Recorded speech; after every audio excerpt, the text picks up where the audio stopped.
was, but it's not. Anyway.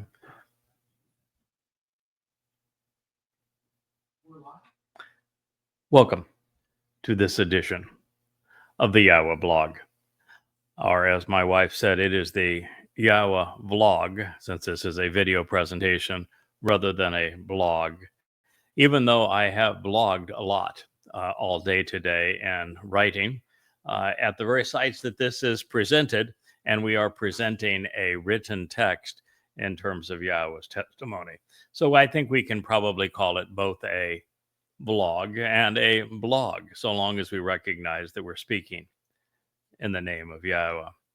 This is the 18th episode of our series called Chakmah Choter. Chakmah means intelligent, and the Choter is someone that was introduced to us by Dode initially, David, the Son of God, our Messiah, our Savior, the returning King, when he in the 14th Mashal, which is a word picture or proverb, introduced the Choter, and right from the outset spoke of the fact that he was wise.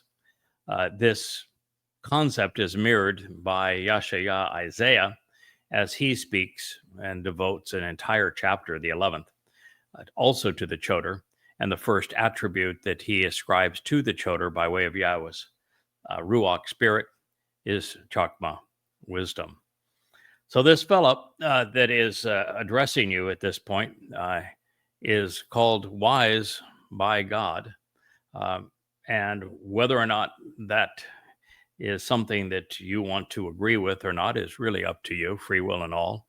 But God's quite convinced that the message I am sharing with you is exceedingly intelligent. He says that I am conveying bina, understanding, that I'm doing so in a manner that is comprehensive, providing counsel of the sharing the entire story that God is conveying from beginning to end. I think that quite clearly I'm the first to ever put the entire picture together on God's timeline and his story, and that it is being presented to you, Gabora, boldly, with great passion and dedication, enthusiasm, and that it all leads to developing a respect for YAHOWAH and his name, even that it is founded on a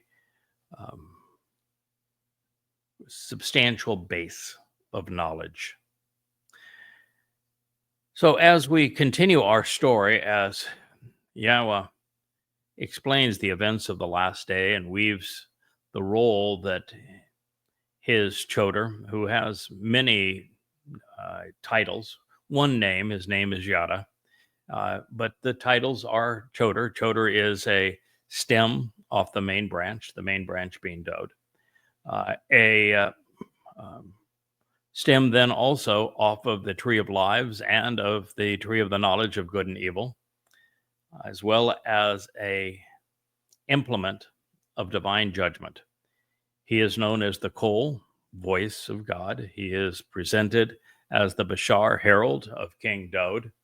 He is described as the Nakri, which is an observant foreigner. He is presented as the Zaroah, which is the one cultivating the final harvest. He is an Edah, which is a restoring witness. He is described as the Adamah Parah, which is the bloody red man of the earth who is productive, also known as the red heifer. And he is presented also by Yashaya as the man coming out of Edom, who will save many. This is the story then of how that individual plays a very substantial role in reacquainting Yehudim, not only with YAHOWAH, but also with their Messiah and returning King. He is the one who describes for them the ensuing timeline, so they know exactly what's going to happen when, as we go through these next 8.5 years, so that they are forewarned, and delineates exactly what is going to transpire on each of the important dates as we move forward. He is also their conscience, sharing insights that can be derived from Yahweh's prophetic testimony when integrated with current events.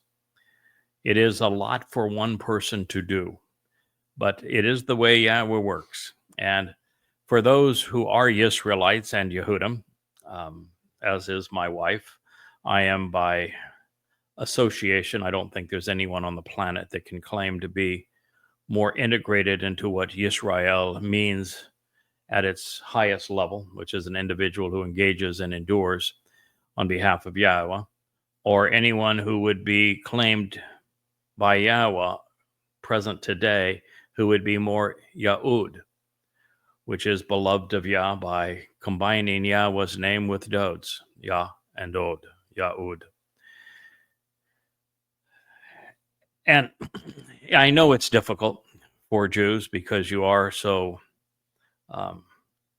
self-absorbed a lot of the time. You are have marvelous characteristics. I mean, my entire life is dedicated to awakening you, and so I know that your God, my God, loves you, and that He wants you to return and embrace Him after a 3,000-year timeout. But you're a tough audience. You do not listen well. You're exceedingly opinionated, and if you want 10 opinions, just ask 3 Jews. You were impossible for Moshe. You treated him extremely poorly. It's horribly, every step of the way. You were horrible to Dod in his first of 3 lives, and even worse to him in the second of his 3 lives. You were rude to God. You told him to shut up and go away. You didn't ever want to hear from him again. You're a tough crowd, and that's not a positive. I have begun to write what I said to Israel on the morning of 10/7 of 23, when I anticipated that Israel would respond by invading Gaza. And I said, if you do that, it's going to be counterproductive. You're going to manufacture more Islamic jihadists than you kill. And in the process, you're going to turn the world against you. And it's precisely what's happened. And more Israelis by 2-fold have died in the pursuit of the hostages than hostages have been saved. Moreover, when you do deals with the devil and you trade with the Muslims and reward them for taking your hostages, all you do is assure that they will do it again and again and again. And so there's almost nothing that Israel is doing now that is intelligent. And that's sad, because the average IQ of Gazan Muslims is in the 60s, and average IQ of Jews is in the 115 range. And you would think that the Jews would be able to outthink the Muslims, but the Muslims are playing the Jews for fools. I read yesterday that over 60% of Jews want normalization with Saudi Arabia, evidently oblivious to the fact that that will cost Israel its survival. That not only are all Muslims devoted to the annihilation of Israel because the Quran demands it, Allah demands it, and that the first Muslims perpetrated apartheid and genocide against Jews, murdering all of the Jews in Arabia during Muhammad's lifetime. And he is the example that Muslims are told to follow. Allah is an anti-Semite. And to do a deal with Saudi Arabia will cost a Fakistanian state, a state of terror carved right out of the heart of Israel. Israel will become indefensible. And sadly, it's going to happen because the prophets have said so, and it's going to happen in the next year because that is the timing the prophets have revealed. And it's going to happen with Israeli support, which is even more suicidal still. And also 60% of Israelis are in favor of ending the war against Hamas to receive 20 living hostages back. Again, it's suicidal. Well, I would not have pursued the strategy of invading Gaza to defeat the religious foe that attacked you and attacked me on 10/7. Once you took that path, you put yourself in a position where if you withdraw at this point, then you will inspire the religious fanatics that want Israel annihilated to an extent even beyond what you're witnessing worldwide. You do what the United States is demanding and end the war, what the nations around the world are demanding. And all that will be left is the carnage in Gaza with the faded memory of what caused it.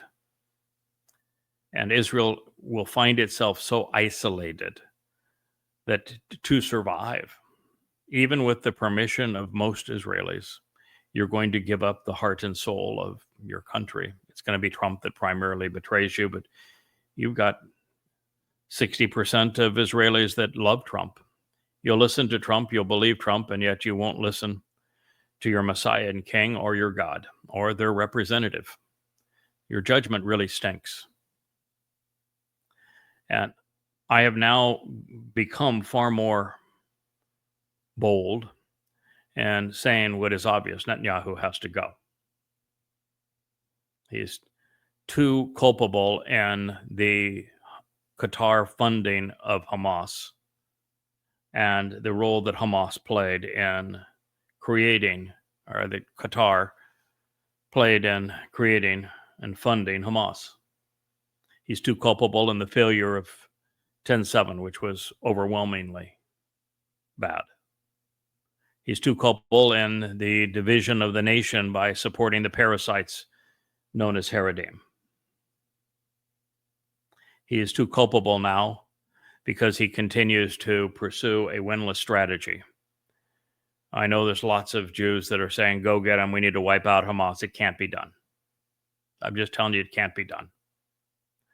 IDF is a mighty fighting force when fighting a military. That's not what you're up against there. You've wrongly identified your enemy. Your enemy is not a terrorist organization. Your enemy is Islam.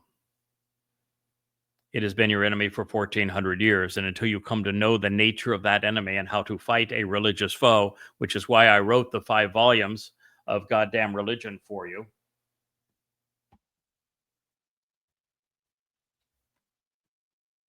Five volumes.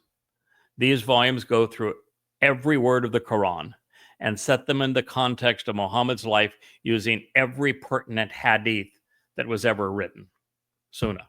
The most comprehensive, the best, most comprehensively documented, chronological, contextual presentation of Islam's beginning, of the Quran, of Muhammad's life, of the first Muslims ever written.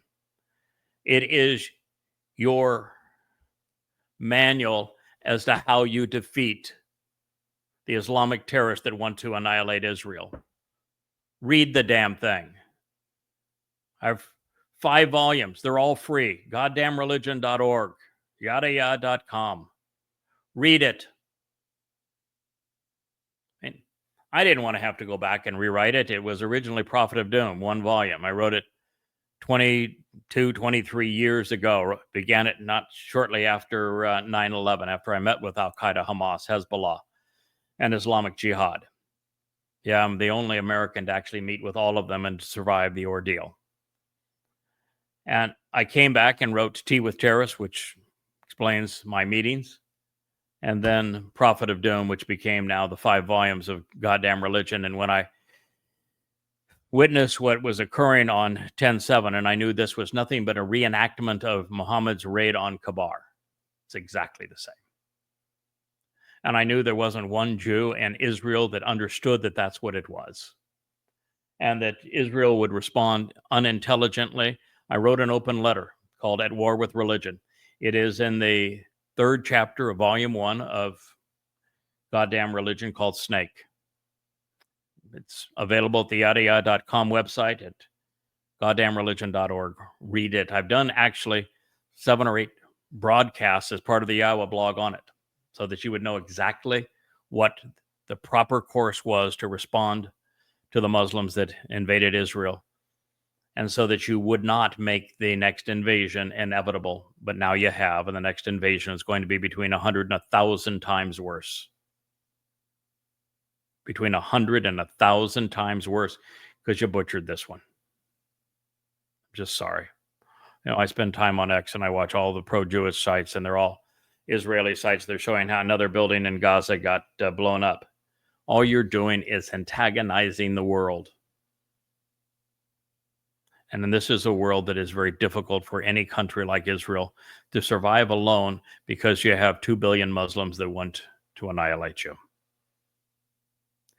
You can't cause them to like you. You can't reform them. There is nothing you can do in that regard. That's why I wrote the 5 conditions, the 5 ways to respond. So I'm calling for Netanyahu to resign, because he wants to re-engage in Gaza. More good Jewish men and women will die. Israel will lose more prestige. You've already turned the President of the United States against you. That was inevitable. He's purchased and owned now by the Islamic despots. The MAGA is going to have to get a new object of worship, because yours has been purchased from you. And this is your plight. You cannot do what you did previously and expect a different result. You can't prioritize the return of the hostages and survive as a nation. You can't continue to lash out at a symptom of Islam and not deal with the real problem, and not lose millions of Jewish lives in the process. It is my job to tell you that story. And that's why there are many hundreds of prophecies regarding the role that I'm playing in your lives. And it's everywhere you read. I'm now translating Numbers 11. And there's a whole dissertation on the details of this job that Yahweh has asked me to do on your behalf. And I want to tell you, I know this is difficult for you to understand, and most Israelis are just going to dismiss it. But the fact is, God can't stand you anymore. He loves you and he hates you. He loves you because he's made promises to you. You are his people, and he knows he's going to ultimately reconcile his relationship with you. But he left you 2,700 years ago. Said, I'm leaving. I'm going off to heaven. I'm going to have nothing more to do with you. It's just our relationship is over. I am not going to call you my children anymore. No longer married. I am divorcing you because you were too belligerent. You were too goddamn religious. You're still thinking that your religion somehow connects you with God, and that Hashem is going to do something for you, and that you're going to have a nameless Messiah that's going to suddenly show up. It's completely ignorant. All it's doing is antagonizing God. You turn to your Talmud thinking that the Talmud is a book is equivalent to the Torah, when it's nothing but religious trash.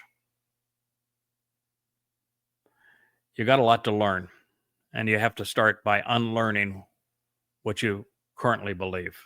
You've got all 7 of the Moed Mikre screw up. You have no idea what the covenant actually represents. You don't know God's name. You don't know who your Messiah is. You don't know who the returning king is. You have no idea who actually fulfilled Pesach, Matzah, and Bakurim. You don't even know what Matzah represents, much less Bakurim. You don't know when the Shabuah harvest is going to occur. You don't know when the Towrah harvest is going to occur. You've got no clue as to what the Adamah Parah, the red heifer, represents. You don't know who the adulterous woman is. You don't know the purpose of Yom Kippurim, what's going to happen on that date, what year it is even, that you're only 8.5 years from your 6,000. Yeah, you're clueless on all of this. You've been misled deliberately. You've been played for fools. The rabbis are your worst enemies. Yes, I said that Islam is your enemy. Well, if not for the rabbis, there would be no Islam. I don't have to tell you how they did it. Read the book. And you'll know exactly how the rabbis created Islam from the Islamic scriptures.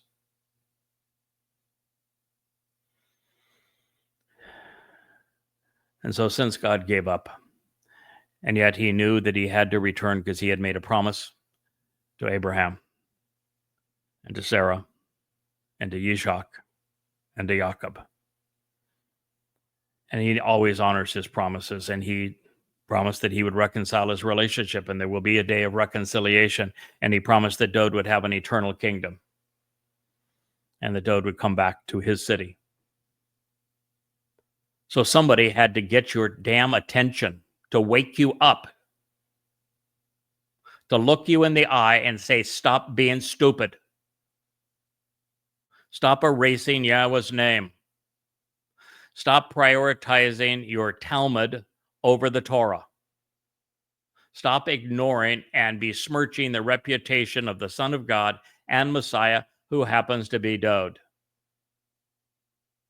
Start observing the Moed Mikre as they were laid out and intended, and accept the first three as already having been fulfilled by Dowd in the second of three lives. Understand that the next fulfillment, Shabu, is only a year away. Again, like it or not, I'm the Zeroah that will cultivate that harvest. So if you want to be part of it, you need to listen.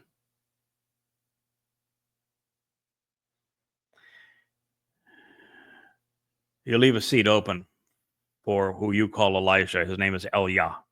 Yahweh is God. And yet, you're not smart enough to recognize that Yah was famous for one thing.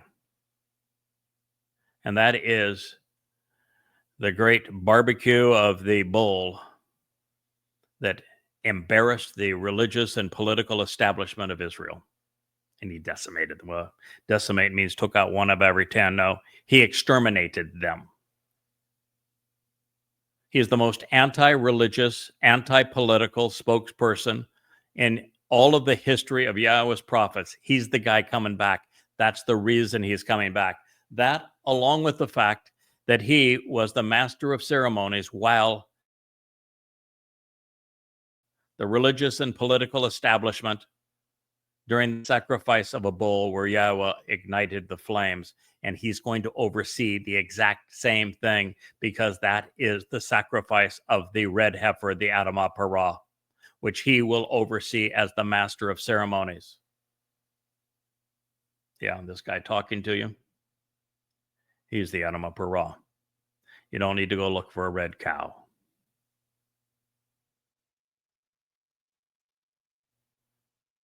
Just as when Dowd fulfilled Pesach, exactly when he told Daniel he would do so, to the day, he did not magically turn into a lamb.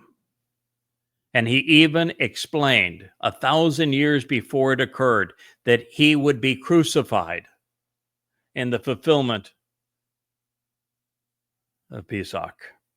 And then he went to great lengths to tell you exactly what he was going to do to deliver you from your religious guilt on matzah, with his soul carrying it into Sheol to deposit it there, never to be seen again, so that the firstborn, the Bakor of Yahweh, the son of Yahweh, the son of God, could lead us into the covenant family as a result of what he has done. And yet your God-forsaken rabbinic Judaism denies that God can even have a son, even though he said so 3 times. It searches for a nameless Messiah, even though God anointed Dowd 3 times. Even though God wrote the 89th Mizmor, the most beautiful song ever written in its entirety, to sing the praises of his beloved son, Dowd. And it tells you that he is the one that's returning. You ignore it. You ignored it when he showed up to fulfill Pesach, Matzah, and Bakodim. You don't even know what those days actually represent. You celebrate Pesach as it's your day of liberty. You celebrate Pesach as if it's a 7-day holiday. It isn't. And it has nothing to do with liberty. You get it all wrong. Matzah is a 7-day celebration. Pesach is simply the first day of Matzah. Matzah is when you are freed from religious and political corruption. Pesach is simply an extension of life.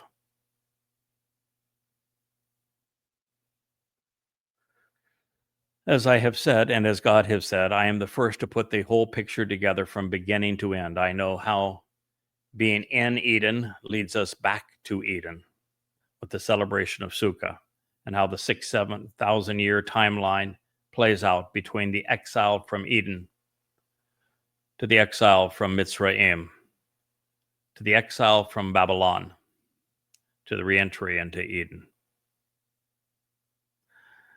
They didn't come out of the time of ignorance suddenly to know all of this. I spent the last 24 years translating the Dead Sea Scrolls, scrubbing them of the diacritical markings that have been so misleading, making the text accurate again, providing an innovative way for you to be able to validate every word that I'm sharing with you, transliterating them correctly so that you could correctly pronounce every word that Yahweh wants you to know, including Yahweh's name. And then putting that genitive form of the word in a parenthetical so that you can look it up in a lexicon. And sometimes, even if you're a natural Hebrew speaker, you've got to look it up so that you know what the word meant at the time the word was used, as opposed to what it might have evolved to meaning. I've done all of this for you so that I would have that base of knowledge, and then from that base of knowledge to make the connections necessary to understand, so that in these 35 books that sit on the shelf behind me, all free at yadayah.com. I'm not trying to make a nickel off you. I don't even take donations. I wouldn't take your money if you gave it to me. I'm here to tell you the truth. I'm here to represent Yahweh and his beloved son, Dod, and the path to God so that you can come home before it's too late. I'm calling you out of the Babel of religion and politics.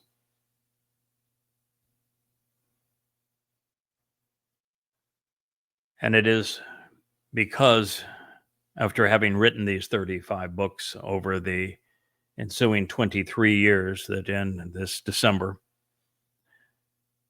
Yahweh told me as clearly as words allow, "You've written enough, young man. It's time you speak directly to my people. You are now those books. It's important you tell them what you know about me, about my son, about them." And that's when we began the YAHOWAH blog. I'm a guy that hadn't posted a single word in social media in my entire life. And now we have YouTube channels and a Facebook site and X, Rumble, hundreds of hours of video blog production telling you the truth about Yahweh. Website that has all of these books available to you free, and tens of thousands of posts between X and Facebook. Facebook is our favorite venue. All for you. To call you home, to get your attention. To tell you, after doing the same thing for 3,000 years, you don't want to continue it. Just like I said regarding Netanyahu and his war in Gaza, that it is insane to think you can go back and do what you have previously done and expect a different result. You've been doing the same thing, being religious and antagonizing God, being political and antagonizing God, erasing Yahweh's name, denying the greatest gift ever given, the Son of God did for you on Pesach, Matzah, and Bakorim. And if you continue it, you're going to get exactly the same result, but you're not going to make it to Yom Kippurim. And if you were among the few who survived to that point, God's not going to let you participate. It'll be too late. So you want to listen now.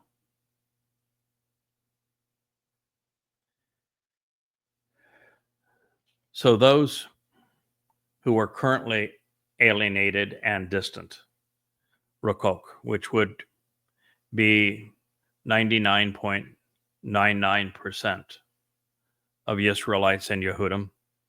Now, you might wonder, why am I only speaking to 0.2% of the world's population, and recognizing that my foe, Paul, Shaul, claimed that the 99.8% of the world's population was his. My role was initially to communicate to both Goyim and Yehudim.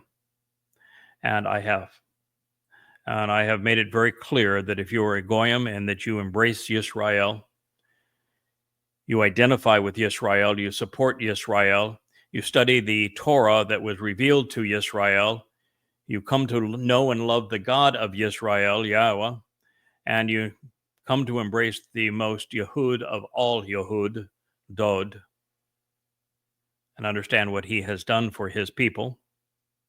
And you appreciate the fact that the covenant was established with Yisrael, then you too can be part of this covenant family. But we've reached the point now of no return. We've come to the point where I cannot be coy. I cannot have a broad message. I need to get, and I must get, and I will get Israel's attention, the attention of Jews. Now, I'm not trying to get the attention of the overtly political. If you're part of that obnoxious Jewish group that is progressive, and you've turned against your own people and your ethnicity, and you have partnered with the murderous Muslims that are rapists and pedophiles, terrorists and mass murderers, you are too disgusting to ever want to spend any time with on this planet, much less in eternity. I have no interest in you. I am not talking to you. Go away. I don't want to hear your comments. I have zero interest in you. God has zero interest in you. You're not salvageable. Evidence and reason don't mean anything to you, and that is the only way to know God. And if you are ultra-Orthodox, whether it's Haredim or you use a different name because you live in New York and not in Israel, there is no chance we are going to resonate and we're going to find an accommodation either. God hates religion and you are religious. God hates parasites and you are parasitical. God has to be known by name, and he despises the Talmud and religious traditions. And you're not being educated, particularly in the Haredim and even the Orthodox Jewish community in New York. You're just not being educated to the point you're going to understand anything I'm saying anyway. You're not going to be able to read it. You're not going to be able to process it. And the last thing God wants, you can look at what he did when Aaron and the first children of Israel played religion with the golden calf. He annihilated them. What happened when Eliah went toe-to-toe with the Lord? It's called Baal, but that's the same meaning as Adonai. And against Asherah. He killed them all. You know, the debate was funny, humorous, brilliant, but in the end, he killed them all. God doesn't change. If you're overtly religious or overtly political, there's no hope for you. God's going to end your lives, even if you survive to the conclusion of the time of Jacob's troubles, which begins on Shabuah in 2026, May 22nd, so you don't have to look it up. And it ends on Towrah in year 6000 Yah, which is 2033. It'll be September 24th, to the backdrop of a full solar eclipse. It's a lot you have to do if you're going to shed your religious influence, political influence, and devote yourself to knowing who Yahweh is, what he's offering, before the situation gets almost infinitely worse than it is right now. Prophet Yoel says that the conditions that will be experienced by Israelis and Jews worldwide, beginning on May 22nd, Shabuah, 7 years before the end of this time of Jacob's troubles, will be worse than at any time in the history of humankind. It's worse than the Holocaust is what you're headed to. And I am your lone means out of this. Now, I'm only the means out because I'm speaking for Yahowah. I'm representing his beloved son, David, your king. And so my words only matter because they convey their words. So those who are currently alienated and distant will come and return, will be included. God has already told us the outcome. What I'm sharing with you will resonate with many of you. Not all of you, but with many of you. It should with most of you, but it won't. But it would be in your best interest to be among the few. And they will help build the royal residence, the temple, for engaging and enduring in the home of Yahowah. There is a whole gaggle of Jews that think that they want to build the third temple, but they don't have the balls to destroy the dome of ignorance and apartheid, the trophy to Satan's conquest of Allah's temple, or the mosque of rage and death. And I'm here to tell you that until you cleanse the Temple Mount of all traces of religion, no one's going to build a temple for Yahowah. He's allergic to religion. And until you stop praying at the Western Wall, there's not going to be a home for Yahowah's name. It's going to have to listen to that clamor.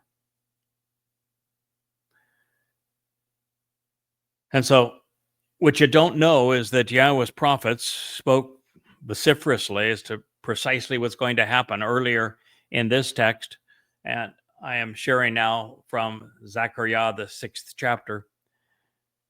We were told explicitly that it would be Dod that would return and have the honor of building the final home for the covenant family and for Yahowah's name. But you can't live in it unless you're part of the covenant. There's 5 conditions, and the first prerequisite requires you to walk away from religion and politics, away from Babylon.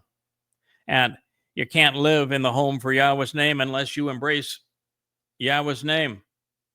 And you can't just stop being alienated and distant, which means you can't be religious and political if you're going to return.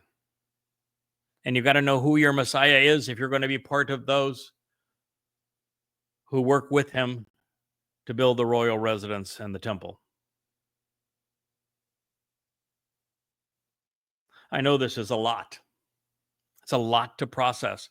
You know, I'm not here telling you one tiny sliver of the whole picture.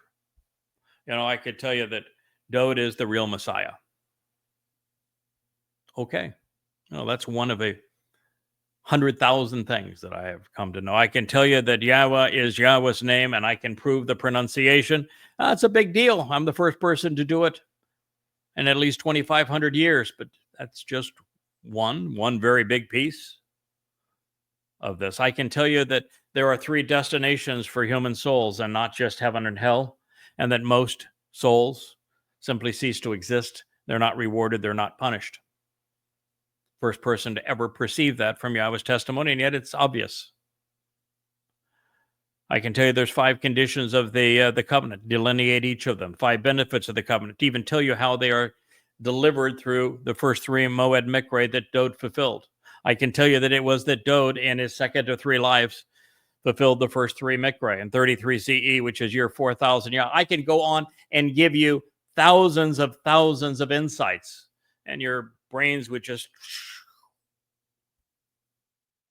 because you got to start where you need to start. And where you need to start is to be among those who return. You can't be among those who remain alienated and distant. Let's take it one step at a time. And the second step you need, once you have disassociated yourself from rabbinic Judaism and the cultural of Judaism, and also are willing to acknowledge that Christianity is a complete farce from beginning to end. That's another insight that I'm the first to actually be able to prove there was no Jesus. Never was a Christ. The myth was conceived and perpetrated by Paul, who began writing in 52 CE, and the rabbis were just too damn ignorant to get in his way. Because all he did is counterfeit through identity theft, David, and then added a heavy dose of Dionysus. But he piled his crap right on top of the truth about the actual Messiah and Son of God, who was Dode. And unfortunately, the founder of Rabbinic Judaism, Bar Kokhba, made matters worse by fighting one false Messiah with another one and brought you Bar Kokhba, from which you get the star that you wear so proudly. Even though that was Bar Kokhba's star, and even though that was the sign under which Roman Catholics, Muslims, and Nazis tormented you. Thousands and thousands of these insights.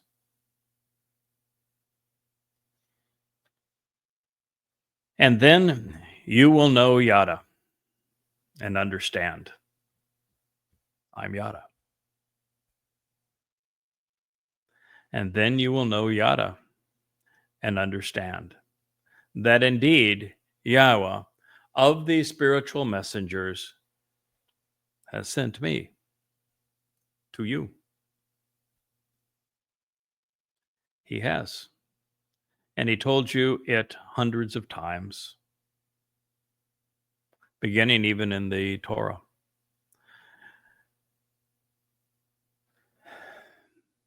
This will ultimately occur if and when you begin to consistently and actually listen to the cold voice of Yahweh, your God.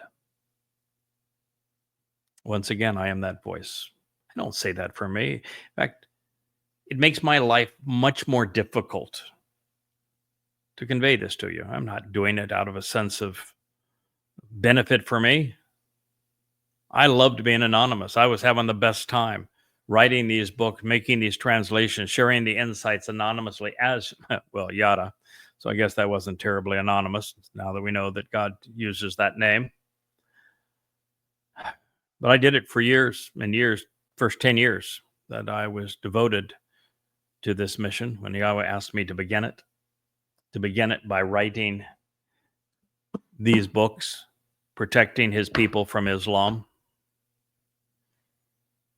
and then writing the books on Paul and Twistianity, 5 volumes here again to protect God's people from the religion that has harmed them longer and more egregiously than any other.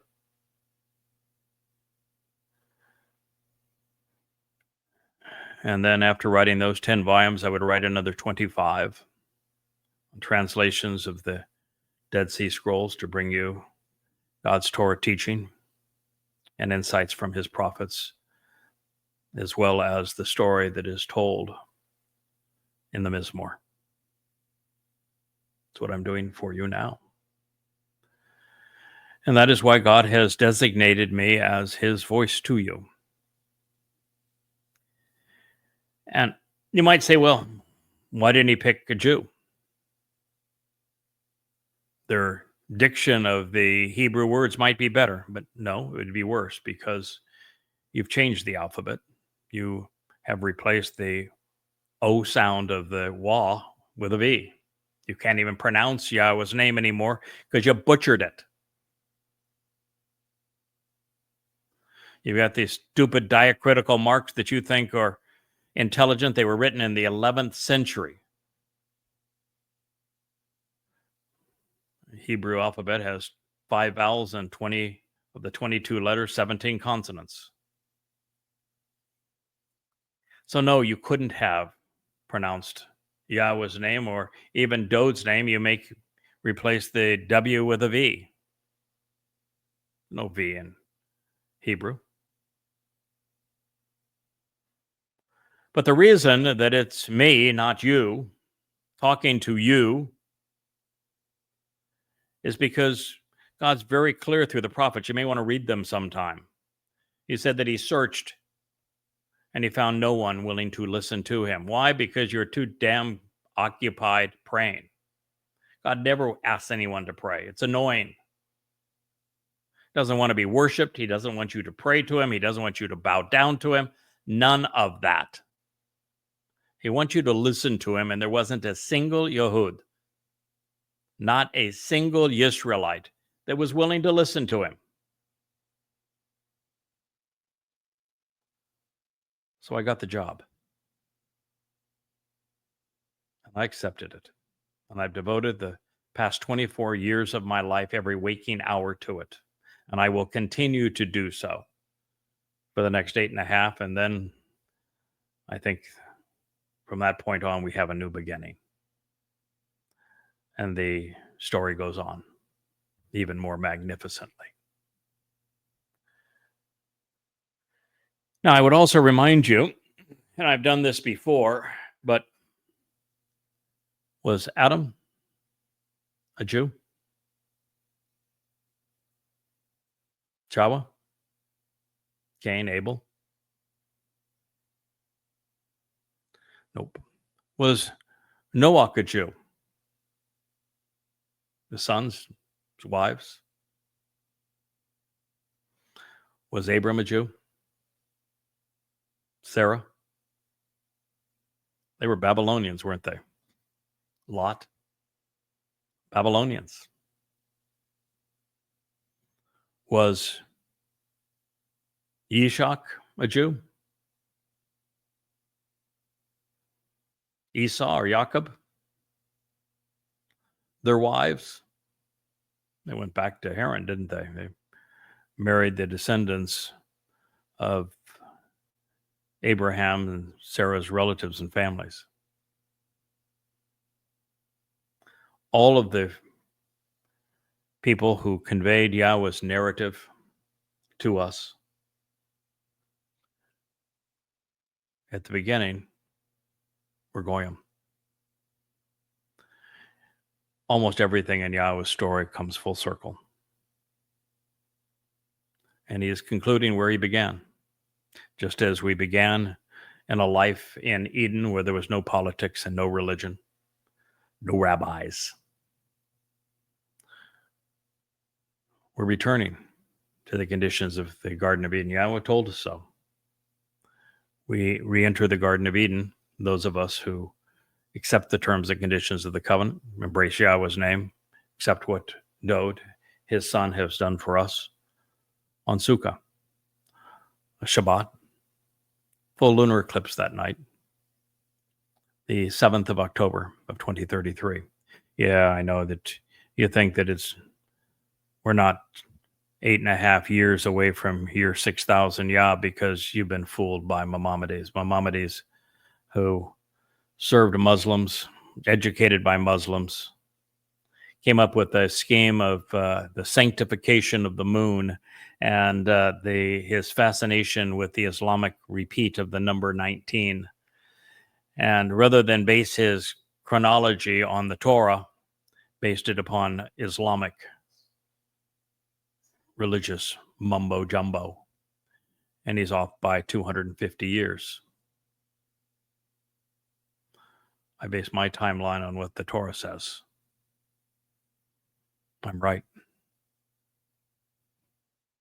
I prove it.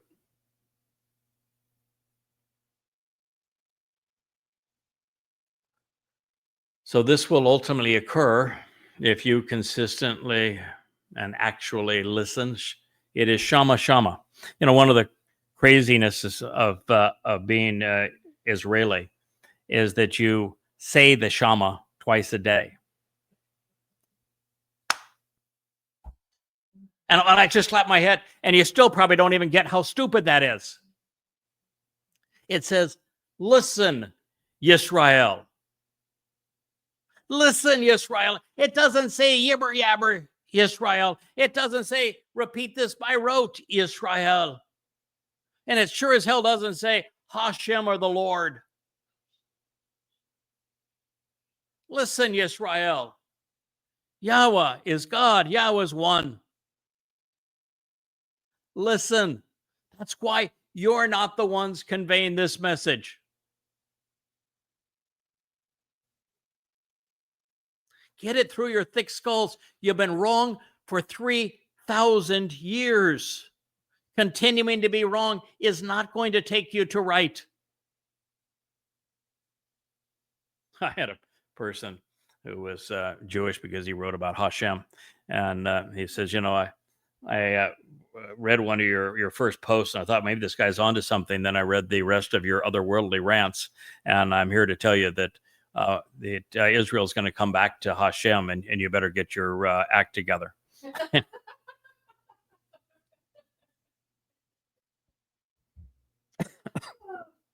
It's the same thing when I find online Israelites that are spokespeople doing the right thing, trying to protect Israel from all of the enemies that it has in the world today. And it's between Muslims, 2 billion of them, a billion progressives that are serving as their pimps.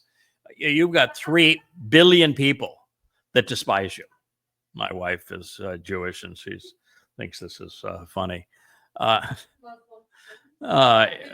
that's all a progressive is a Muslim pimp. And what they're pimping is genocide, the death of Jews. Palestine, which you continue to use, and even in Israel, is nothing but a slogan to annihilate Israel. It's not an identity. It's a slogan. Let's annihilate Israel and kill every Jew. That's what Palestine means.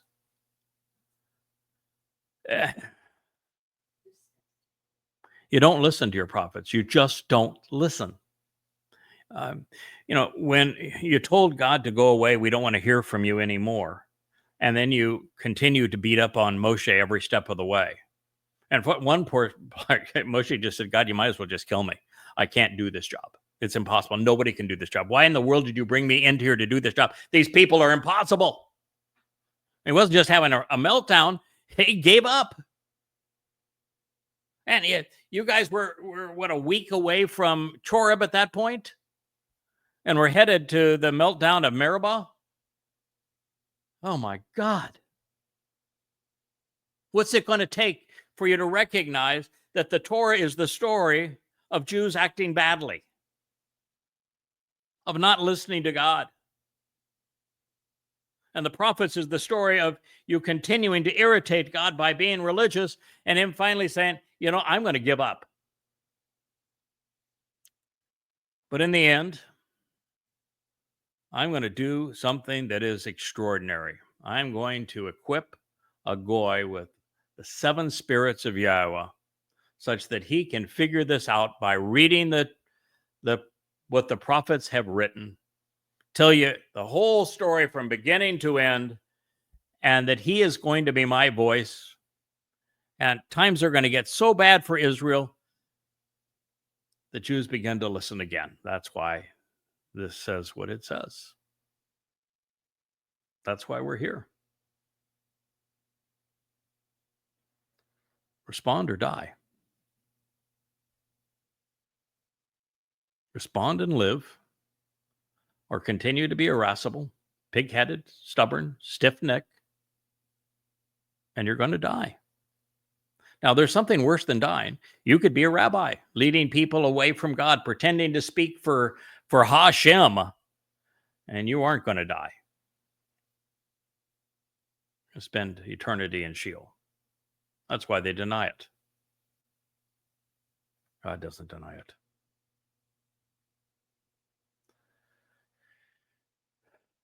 Well, for those who have listened to other programs, you know that Zechariah 6 is about the 4 chariots that are spiritual chariots that come out of heaven. They're filled with Ruach. There's 4 Ruach in them. And that those Ruach, each of the 4 has a specific mention, a specific intent and purpose. The red chariot is the Adam of Parah, this bloody red man of Edom, who saves many. It stays right there in Jerusalem. It's me. I'm going to tell Yahweh's 7 spirits to stand down. The Malach who have protected me, even though I've received thousands of death threats,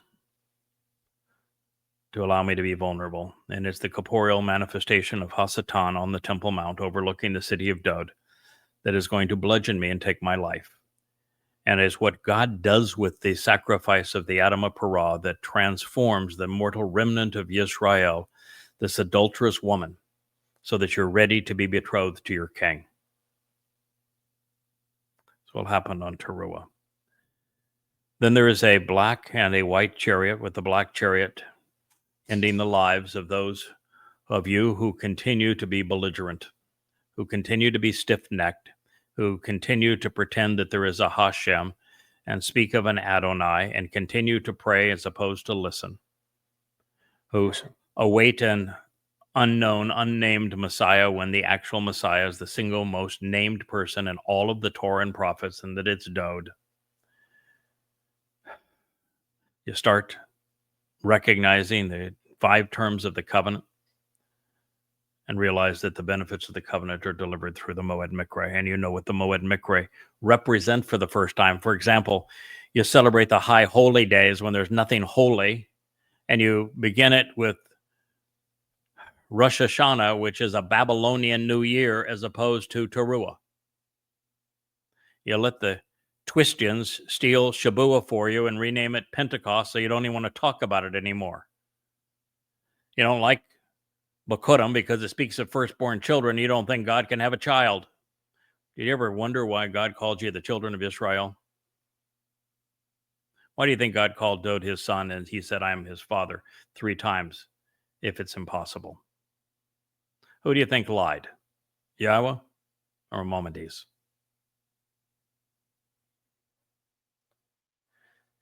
That last, that white chariot, it is responsible for fulfilling Yashaya, Isaiah 17, where God lists all of the places around the world that he's going to retrieve Israelites and Yehudim, all that have the possibility of being receptive to this message. He's going to bring them all back in a spiritual chariot. There'd be no other mode of conveyance at that time. There's not going to be scheduled airline flights. The world's going to be at war. You can't book a cruise. God's going to gather you on Towrah so you can be there for the sacrifice of the red heifer. You're going to be able to witness Eliah's great speech. You're going to see Yahweh ignite the flames, and the flames are going to singe all of those who have come to assault Israel, destroying them, incinerating them, returning all of the ground that is behind these belligerents back into Eden with them gone. And then he's going to ignite enormous amounts of flames and release waters from the Temple Mount, and the ash, the flames, the waters are going to purge the religious guilt of the surviving remnant that has been brought back in the white chariot, such that the dapple chariot takes its leisure time because all it's doing is collecting Goyim, whose attitude and aptitude will be of use during the millennial Shabat, but they don't inherit Israel. So the people that are being talked about in this particular statement, they're the payload that are carried in that white chariot of Zechariah 6. You can dial back a few programs. I'm the first person to explain what each of those chariots represent and the timing that they operate and what they will achieve. And it's specific that the white chariot resolves coming out of Babylon. Remember, Yirmiah tells you to come out of Babylon. It is the white chariot that brings you back if you are still in diaspora. Once in Israel, gathered on olives so that you can overlook Moriah, because a replica of the tent of the restoring witness is going to be set on top of Moriah, where the old temple once stood. And of course, it faces the east, and therefore the ultimate stadium to look on will be on the hillside of olives. This is where you'll be purged and cleansed if you're a remnant of Israel. It is where Yahweh and Dod will return 10 days later, with the king having the great honor of building Yahweh's home, probably of light at that time. And we get to assist, building the royal residence, the temple, for an engaging and enduring in the home of Yahweh. Now, in the process, those who are returning will be inducted to the covenant and introduced to Yada. There will be no question as to who God chose and why he chose this man. And I was going to say that if you have any issue with my diction, I would ask you to consider what was the one thing that Moshe said that would be his excuse as to why he could not serve Yahweh and being his voice 3,450 years ago. It was his diction, was it not? And have you ever considered the correlation between Moshe not having perfect diction and Moshe being the person who introduced Yahweh's name to us, telling us that it was God's one and only name, telling us even that it was based on the verb haya, so we'd know how to pronounce it, revealing it in the Torah, giving us the pronunciation even of the Wah, and how that stacks up against the myth that we can't say Yahweh's name because no one knows how to pronounce it.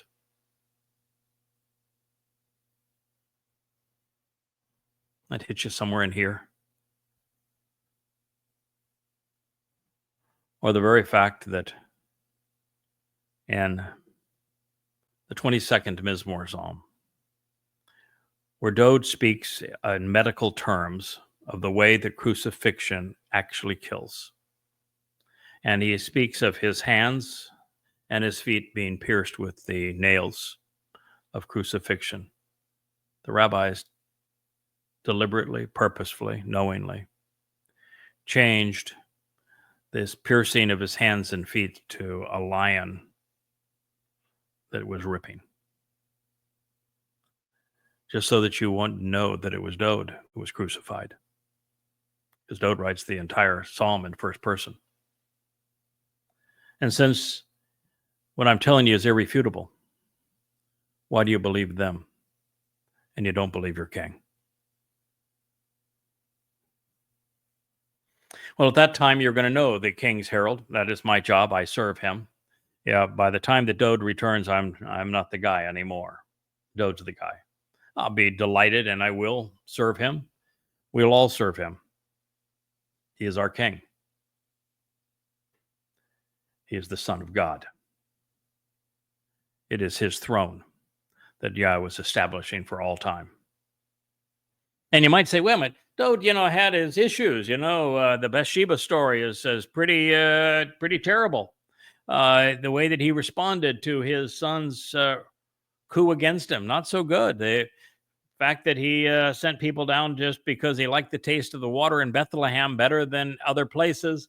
And that wasn't good when God gave him three choices, one of which would cause no harm to anyone. He chose the wimpy one, and people died.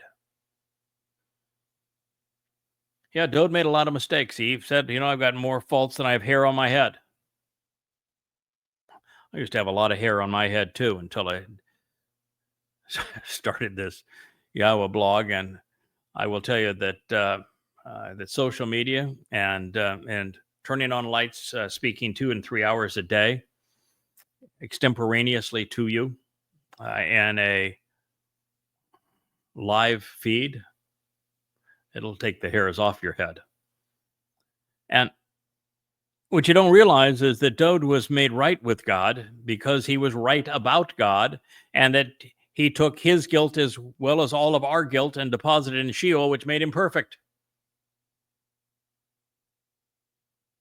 God's got a very prudent way of resolving our religious guilt, but you've got to take advantage of it. So at that time, this time that is being discussed here, everyone's going to know that Yahweh has sent me to you. And so if you listen, really listen, Shama Shama, you will hear the Kol voice of Yahweh, your God. And you will be able to celebrate with us. And if I may, unlike the famed Shema Yisrael, this time it is Shama Shama, and an exponential expression of listening to the voice of Yahweh. And soon as would be wonderful, because of the work that Elia and I do and Dode does, Israel will be prepared to listen to the voice of Yahweh again. And, I will be taken down a notch very gleefully and will serve as a teacher for the mortal remnant, since most of them will be babes and in the covenant, and for their children after them. And so there's a job to do. As the rod of divine judgment, I also have the job of serving as the gatekeeper of Sheol. And it's more than just determining who goes to Sheol and who does not. But for those that were the most abusive to God's people, for all of those, for example, that were raped, tortured, that witnessed their children have fingers and toes cut off, burned alive, for all of the horrible, horrible activities, the abduction of women who had been tortured, raped, and then drugged through the streets to cheering crowds in the Islamic Gaza, everyone that cheered, everyone that perpetrated those crimes is not going to go directly to hell. And I've been assigned the task, according to Yahweh, of inflicting the proper retribution upon them prior to sending them to hell. And the reason for that is that to be just, God must do this. And second, those people who were tormented, they need to know that those who did this to them have been held accountable. There's a survivor, and I think they call it Eurovision. I don't pay much attention to these things, but that is in a song fest in Europe, in anti-Semitic Europe.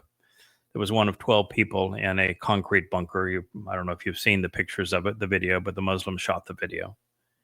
And that had grenade after grenade tossed down. There were 12 of them in that bunker.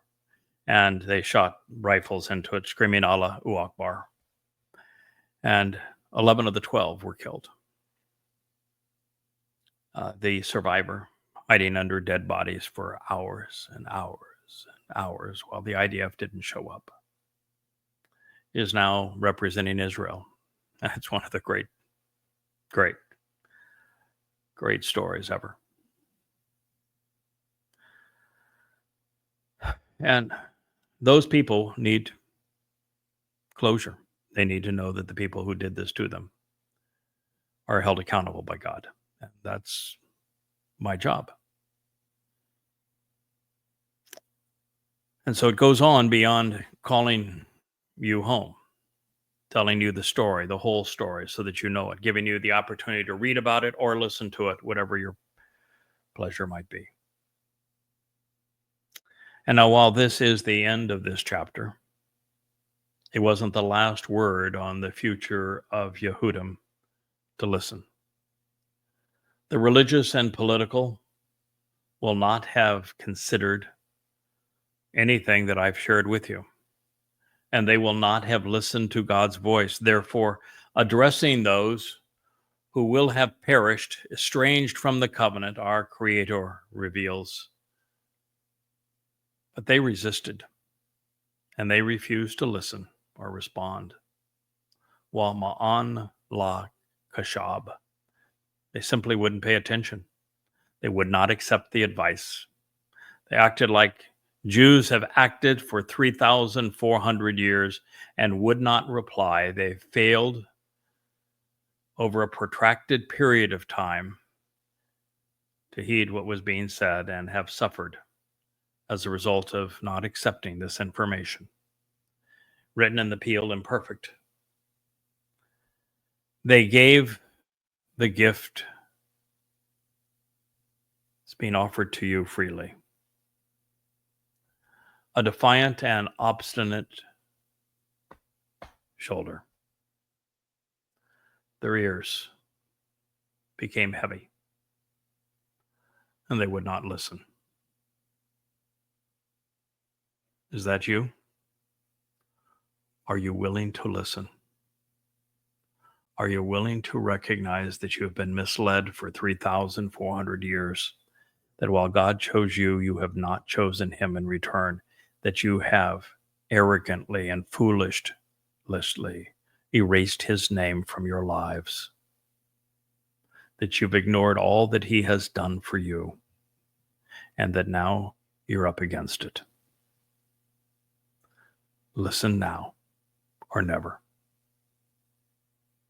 Well, this will be the conclusion of this episode, part 18 of our YAHOWAH blog on the Chakmah Choter. I thank you so much for allowing me to speak to you this evening. Good night.